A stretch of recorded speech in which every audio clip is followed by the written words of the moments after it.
इस्तेमाल की जाएगी।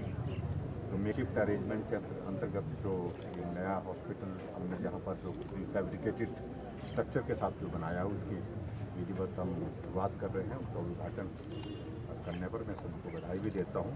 लगभग 7 करोड़ की लागत से ये हॉस्पिटल बनकर के तैयार यहाँ पर किया गया और इसी बात को ध्यान में रखते हुए कि हिमाचल प्रदेश में कोविड के इस दौरान ज़्यादा से ज़्यादा बेहतर सुविधाएं उपलब्ध करा सकें, बेड कैपेसिटी को बढ़ा सकें और बेड कैपेसिटी ही नहीं, बेड कैपेसिटी के साथ ऑक्सीजनेटेड बेड उपलब्ध करा सकें। और ये एक हॉस्पिटल ऐसा होगा जो कोविड के पेशेंट को तो जब तक कोविड रहेगा तब तक ही तो ये बेहतर सुविधाएं देगा ही, लेकिन कोविड अगर समाप्त होता है तो उसके बाद भी सुपर स्पेशलिटी के रूप में हम इसका इस्तेमाल जो है करने के लिए सोच रहे हैं, क्योंकि बहुत बेहतरीन सुविधाएं इसके अंदर उपलब्ध करवाने की हमने कोशिश की। और इसी तरह जहां हिमाचल प्रदेश में हम देख रहे हैं कि पिछले लगभग 10-12 दिनों से बहुत तेज़ी से कोविड के मामलों में गिरावट आई है। 40,000 से ज़्यादा आंकड़े एक्टिव केसेस की हिमाचल में हो गए थे, लेकिन अब वो आंकड़ा जो है वो घट करके लगभग 12,000 के लगभग 11,000 के लगभग है हमारे पास हिमाचल प्रदेश में। मृत्यु में भी कमी आई है, लेकिन जितनी हम उम्मीद कर रहे थे उतनी अभी तक इसमें थोड़ी सी हमारी वो चिंता का विषय है। और मुझे इस बात को लेकर के संतोष है कि जो इस पीरियड में हमने इंफ्रास्ट्रक्चर को स्ट्रेंथन करने के लिए, चाहे वो बेड कैपेसिटी की बात है, चाहे वो ऑक्सीजन की बात है, चाहे वो और सुविधाओं की बात है, उसमें हिमाचल प्रदेश ने बहुत बेहतरीन से काम किया।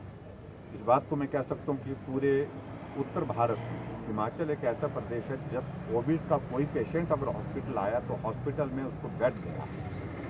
बहुत सारे प्रदेशों में ये स्थिति रही है कि पेशेंट बेड का इंतजार करते रहे लेकिन बेड नहीं मिला, बेड मिला तो ऑक्सीजन नहीं। तो हमारे हिमाचल में कम से कम इस तरह की स्थिति नहीं आई।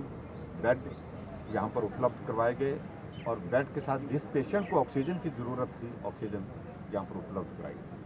और मैं ये भी कहना चाहता हूँ, जो बहुत ज़्यादा हमारे विपक्ष के लोग बहुत बातें कर रहे हैं, 50 साल तक सत्ता में रहे, एक ऑक्सीजन सेपरेशन यूनिट जो है उनका जो है वो शिमला में लगाया था आईजीएमसी में, सिर्फ एक ऑक्सीजन का प्लांट जिसको हम कह सकते हैं। और हमने अभी इस दौरान जो है 8 पीएसए प्लांट हिमाचल प्रदेश में लगाए और लगभग 12 जो है हमारे और जो है पाइपलाइन। हमारी ऑक्सीजन की स्टोरेज कैपेसिटी 25 मीट्रिक टन से ज़्यादा हो गई। और केंद्र का मैं खासतौर से आदरणीय प्रधानमंत्री जी का आभार व्यक्त करना चाहूँगा कि उन्होंने पहले हमको हिमाचल प्रदेश के लिए 15 मीट्रिक टन का ऑक्सीजन का कोटा अलॉट किया था। बाद में हमने कहा इसको बढ़ाने की आवश्यकता है, 30 किया गया, 30 मीट्रिक टन से फिर हमने कहा और ज़्यादा बढ़ाने की ज़रूरत है और 40 मीट्रिक टन किया गया। 40 मीट्रिक टन हम हिमाचल प्रदेश में आज की तारीख में ऑक्सीजन दे रहे हैं। वेंटिलेटर हिमाचल प्रदेश में जहाँ कांग्रेस पार्टी सत्ता में थी, 50 साल तक सत्ता में रहने के बाद जो है उनका सिर्फ 50 भी वेंटिलेटर फंक्शनल नहीं थे हिमाचल प्रदेश में। आज हिमाचल प्रदेश में वेंटिलेटर की संख्या जो फंक्शनल है वो लगभग 700 के करीब, 1700 से ज़्यादा हमारे पास ऑक्सीजन कंसंट्रेटर है। इसलिए बहुत बड़ा हमने इस छोटे से पीरियड में संकट बड़ा था और उसमें काफ़ी मैनीफोल्ड इंक्रीज की है। और आने वाले समय में मैं इस बात को सुनिश्चित करेंगे कि अगर थर्ड वेव का जिसका जिक्र हो रहा है अगर वो भी आती है तो भी हमारे पास हिमाचल प्रदेश में बेड की कमी नहीं होगी। 1200 से कोविड की बेड कैपेसिटी हमने 5,000 तक पहुंचाई। 250 बेड कैपेसिटी हमने परौर में की है राधा स्वामी सत्संग के, 200 मंडी में भी हमने और एडिशन की है जो राधा स्वामी सत्संग का खलियार में है। और इसी तरह से 200 की बेड कैपेसिटी हमने सोलन में की है, वो भी राधा स्वामी सत्संग, उनका हम आभार भी व्यक्त करना चाहेंगे।